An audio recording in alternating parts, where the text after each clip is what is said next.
the Dharma talk. I invite you to relax, but not so much that you're not attentive. So maintain an attentive relaxation. I'm going to maybe try a little experiment here. With our Dharma talks, we talk about receiving the Dharma talk as if you're the only person in the room. You're the only person it's meant for. And sometimes I try to take that a step even further and say, envision it actually coming from within yourself. So not only are you the only person hearing it, but you're actually speaking it at some level of your consciousness. So one level of your consciousness is listening to another level of your consciousness. So you may try to hold that spirit. If it helps you to close your eyes, I invite you to do that. Just take in the talk, not to try to understand, everything, not to anticipate what I'm going to say, not to engage with that conceptual, abstract mind, to put things in boxes, but really to just listen to the spirit and the quality of presence that I want to share with you.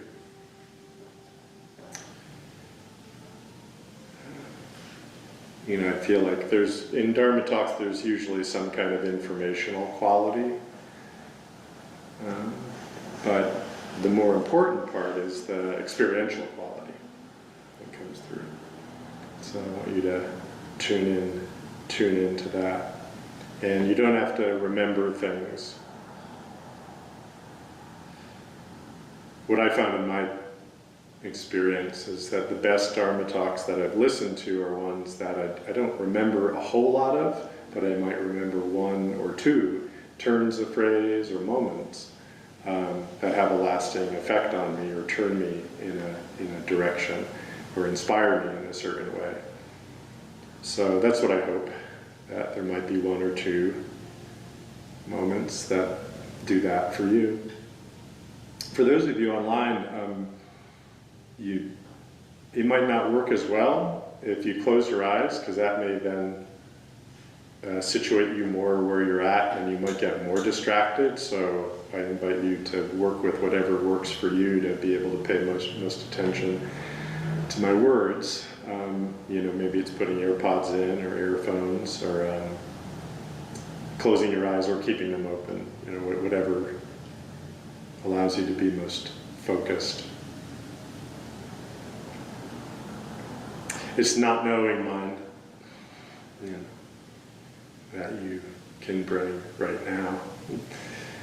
I listened to Gakyo's talk, which it actually hasn't been posted yet, but I was able to go into the Zoom back end. The talk that she gave last week, I assume some of you were there. It's quite good. I really enjoyed it.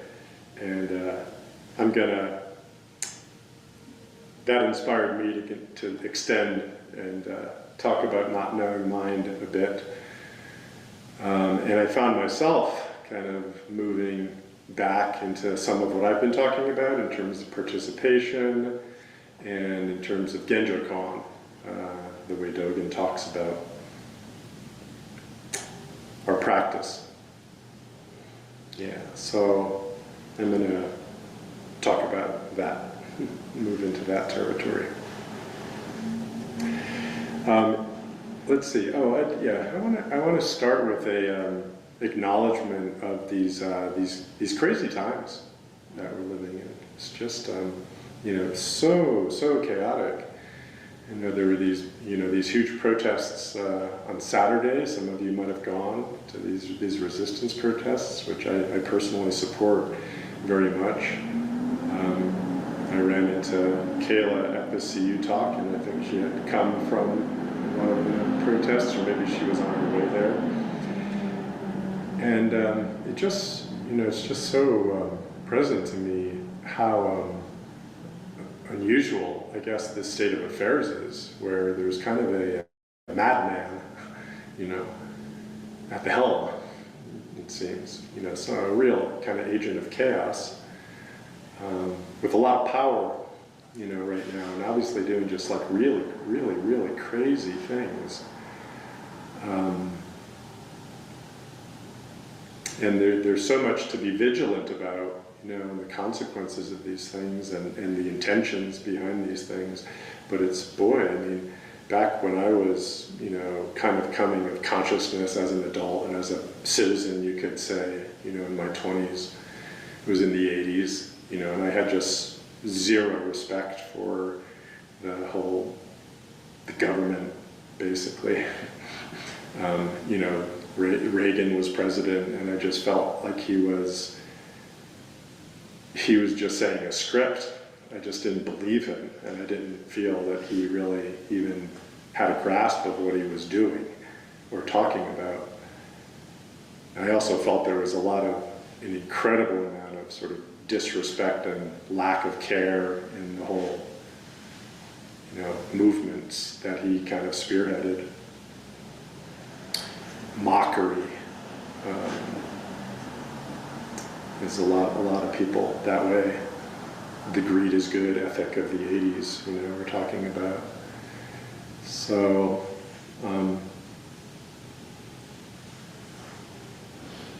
it's different from that now. I mean, I felt like there were clear institutional power structures that I could recognize, or at least, believed, felt, I saw were, institutionalized forms of ignorance and greed and self-dealing and hatred. The evil axis, right? The axis of evil, that's what it was. The axis of evil back in the 80s. The demonization and the bellicosity of the military-industrial complex, were so much on display. But this feels almost like it's more chaotic than all of that. Like all of those systems, all of those institutional systems now are just in various forms of collapse and clash and chaos, which unfortunately does provide the ground for the three poisons, greed, anger, and ignorance, to do what they do. Individuals and collectives, the opportunity to make of chaos what they will. But also, hard energy also can make of this chaotic time what it will. And that's why it's so important to find our communities of care. Our communities of care, yeah. They don't have to be big institutions. In fact, large institutions are just kind of breaking down.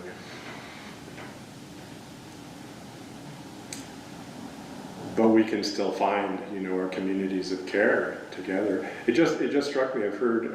I was at an event associated with the CU, and there was a person there who, an elderly gentleman who played a big role in the snowmass, various events that were held up in snowmass, which were spiritual gatherings, and Dalai Lama, Ram Dass, a lot of big Eastern teachers and Western teachers as well, Christian teachers. So there's been a lot of great spiritual work and spiritual gatherings done up in Snowmass, and he was part of running all that. And he told me that this big spiritual center of Snowmass is up for sale.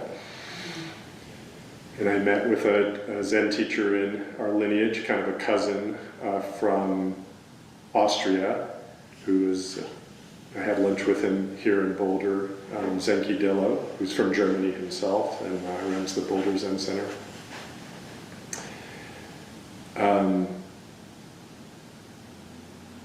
Shared that he's been sitting in this beautiful Jesuit monastery that was repurposed to like an all-purpose spiritual center in Austria for the last 15 years, something like that, and that's for sale.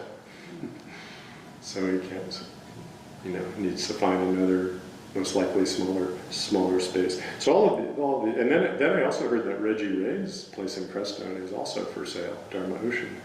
That's no longer kind of a viable thing. So this isn't news to any of us here, but it certainly is the way of things, these larger, institutional forms.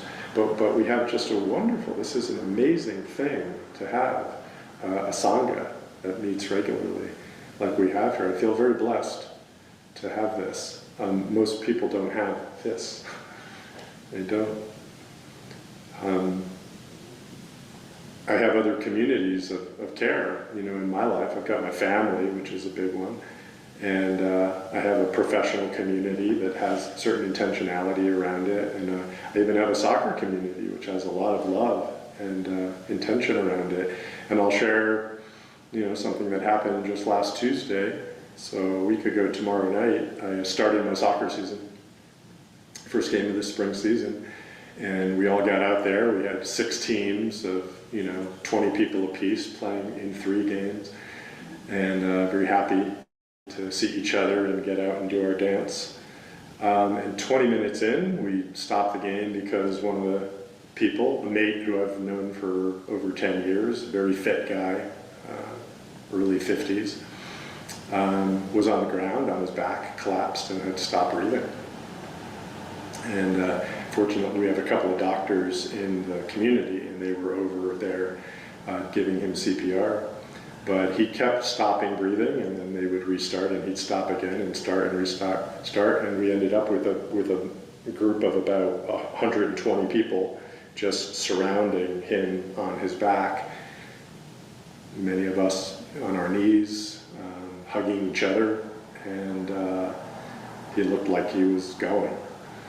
And fortunately, they kept him going until the ambulance got there. They got him into the hospital, they revived him, and he survived.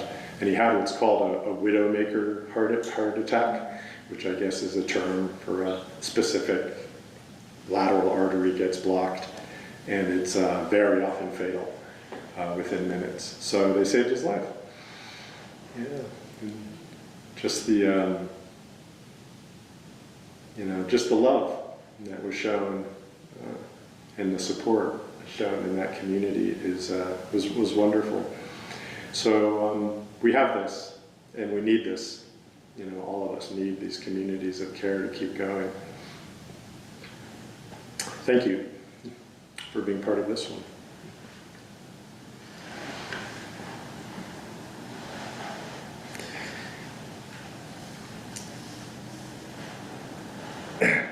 I was listening to the recording of Gakyo's talk about not knowing, and Zoom provides a transcript. And I was reading the transcript while I was listening to her, just to kind of take it in those 2 modes. And on the part where she talked about not knowing is most intimate, replied Jizo. The transcript read, "Not knowing is most intimate," replied Jesus. And then a few minutes later, she said, "I'm going to go back to the koan." And the transcript read, "I'm going to go back to the Quran."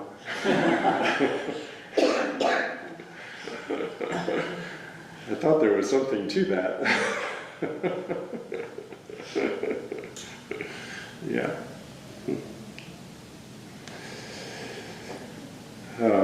Yeah, I'd encourage you to listen to Gakyo's talk if you haven't already.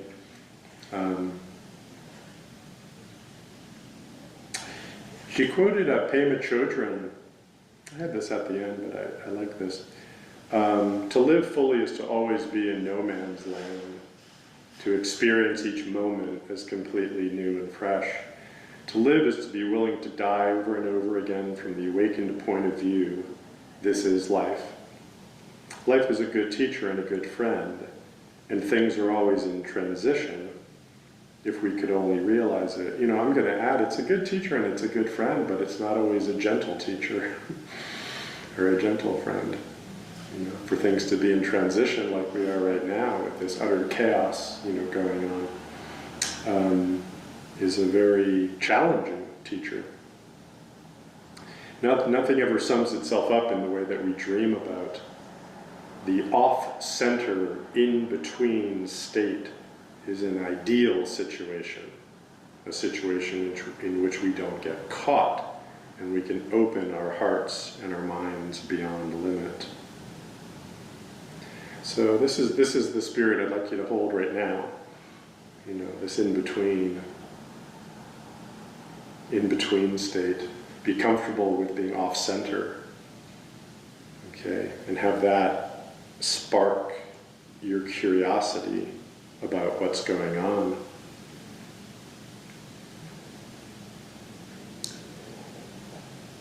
You know, I do feel like there's a lot of ignorance at play in the powers that be.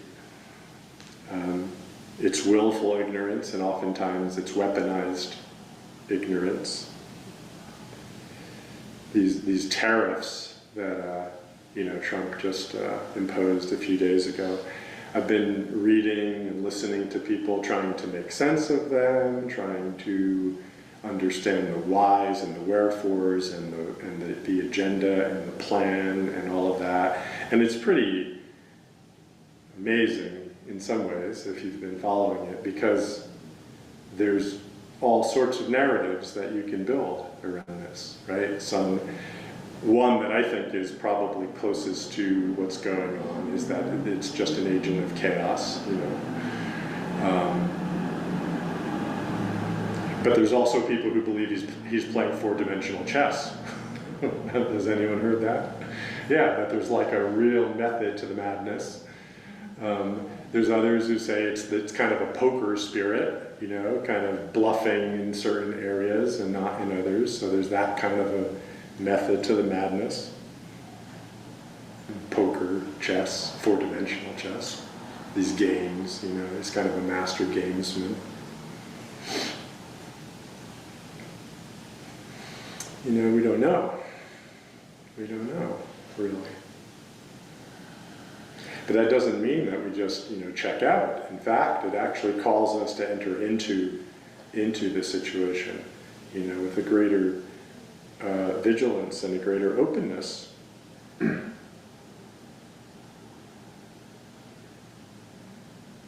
Not knowing means not being deceived by our thoughts, not being deceived by our thoughts, our ideas, our abstractions.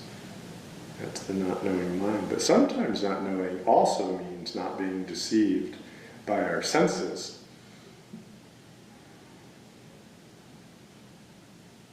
Have you ever heard the expression, who are you going to believe, me or your lying eyes? Right?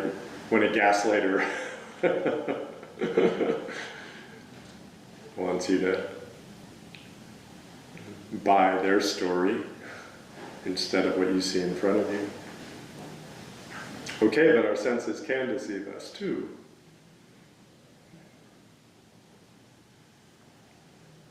What we see or what we think we see isn't what's happening. Right? When we see the sun rise, is the sun moving or is the earth rotating? Right? When we're in the boat and we see the shore moving, is the shore moving or are we moving? Okay, so our senses are kind of deceiving us. There can be that.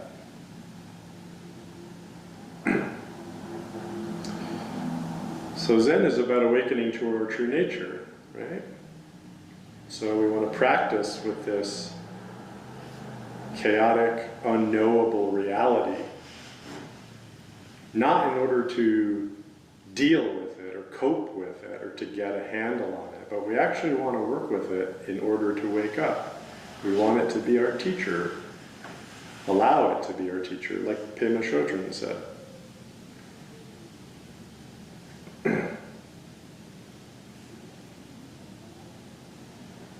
So this part about not being deceived by our senses or our ideas, I want to go back to the Genjo Koan analogy that Dogen uses and expand it a little bit. So I've talked about this quite a bit recently, but most of you know it. It's that there's the part in the Genjo Koan where Dogen says when we're in the boat moving and we see the shore move, at a certain, in a certain perspective, we see the shore move, and that's delusional. We have to look and see that it's us that's moving, it's the boat that's moving, okay? And that's a more truer view, right? So that's that part of the koan, right? But then, Dogen actually went on in another fascicle of the Genjo Koan.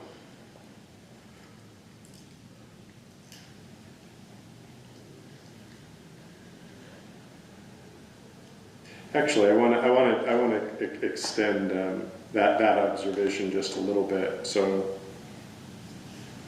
you know, Dogen says if one is riding in the boat and watches the coast, one mistakenly perceives the coast as moving.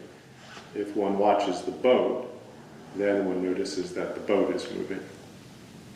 And similarly, when we perceive the body and mind in a confused way and grasp all things with a discriminating mind, we mistakenly think that the self-nature of the mind is permanent.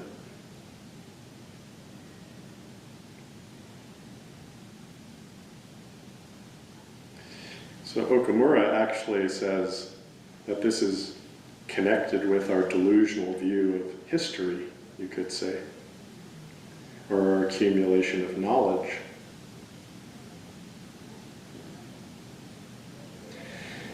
In the same way, it usually seems that things around us are changing and moving while we stay the same. And we try to find the underlying principle of this change so that we can control things. So, how about looking out at the chaos of the world right now? Are we doing it in that way? That's all chaotic, but we're fixed. So I want to find the underlying principle. I want to find out what's going on out there so I can control it. I feel like I want to do that. But this has been the basic motivation for the development of human civilization. Modern society uses its accumulation of knowledge to develop technologies that manipulate the environment for the gratification of human beings. This view of technological development is a typical example of what Dogen defined as delusion. When we think of scientific development without taking into consideration our own continually changing existence, our interconnectedness and our mortality, our views are necessarily limited and inaccurate. So to me that says, let's look at the chaos of what's happening right now, not with the view of trying to understand it and control it, but really being intimately connected to our own changingness and mortality as we respond to it. Certainly the chaos is inside of us, as are greed, hatred, and ignorance.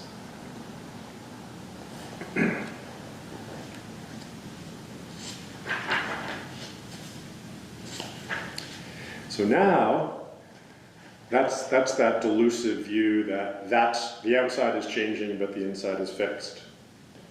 But now Dogen, in another fascicle called Suki, says, still foolish people have understood that the unmoving moon appears to move because of the flying of a cloud, and that the motionless shore seems to drift because of the sailing of a boat.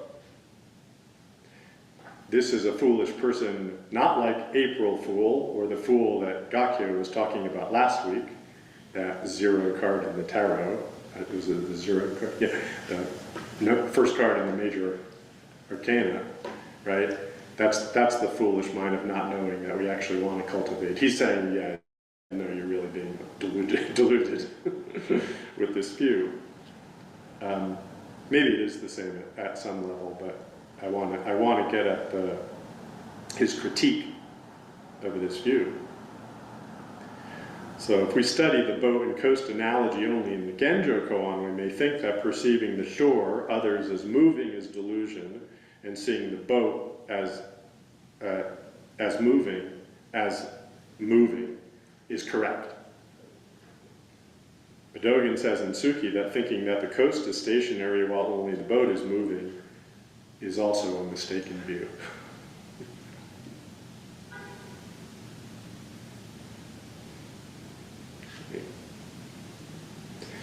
So think of, driving across the country. You're out in Colorado or Utah, mountains are going by.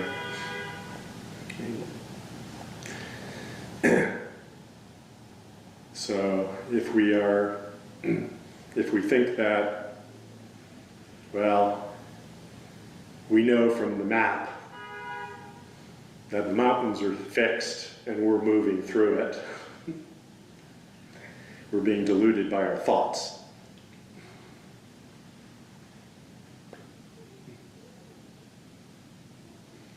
If we think that the mountains are moving and we're stationary, as we can do if we just look at it and just see it going past, now we're deluded by our senses. Which one is right?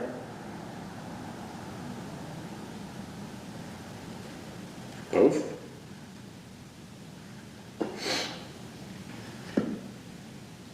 We have a famous koan. Master Dogen holds up the peony and says, people these days see this life see this flower as if in a dream. As if in a dream.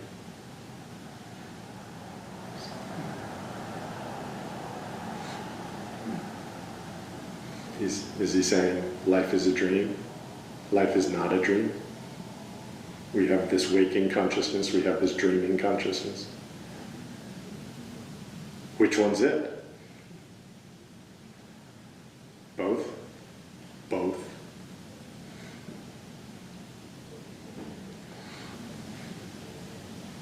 We have a koan that says, the bridge flows, the water does not, in our introductory koans.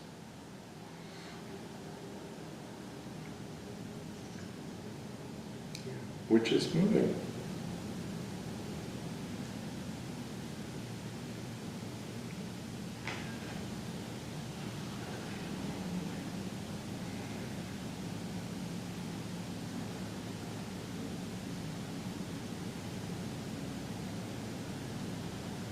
From one moment to the next.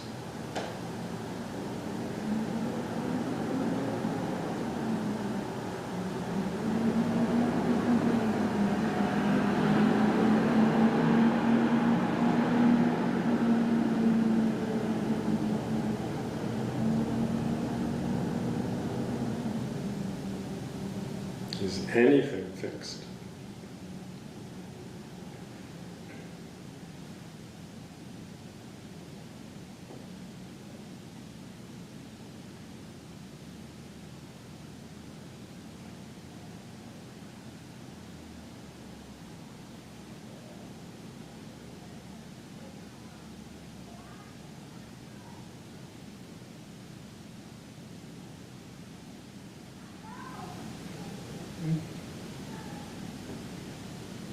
There's no here.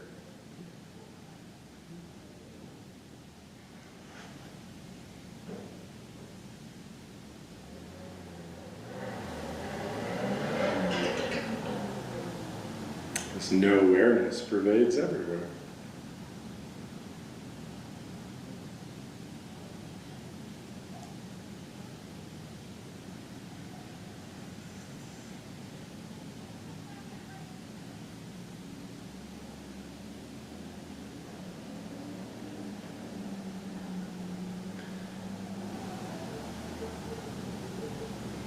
We can keep being okay with this keep welcoming this groundlessness.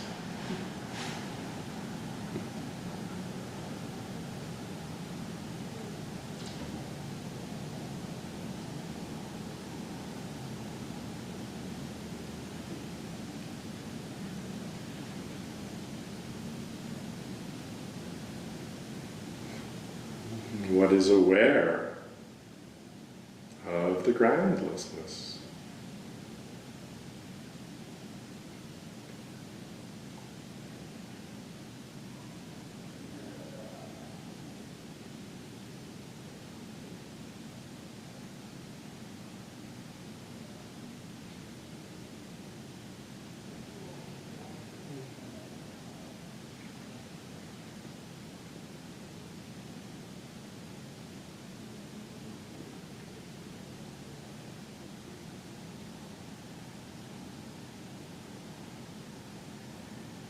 And it's very simple, our practice, is to keep returning to this.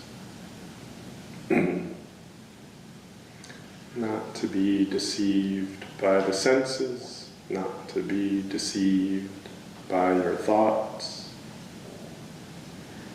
Keep returning home. Keep returning home. This place of no place.